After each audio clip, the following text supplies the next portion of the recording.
Ang gagawin namin bukas will define the direction of this country kung saan tayo papunta. Salamat po sa inyong lahat at sa inyong suporta. Kumusta po kayong lahat, mga kababayan? Ito po, nag-uusap-usap po kami para sa araw ng bukas. Ang gusto lamang namin ay ang inyong total support. Huwag po kayong kukurap. Baka ito na po ang pinakahuling pagkakataon na ang katotohanan, ang katwiran ay mananaig.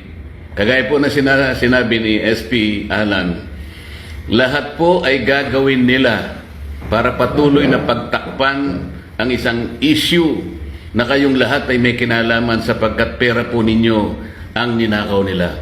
Kaya sinabi ko po, huwag kayong kukurap.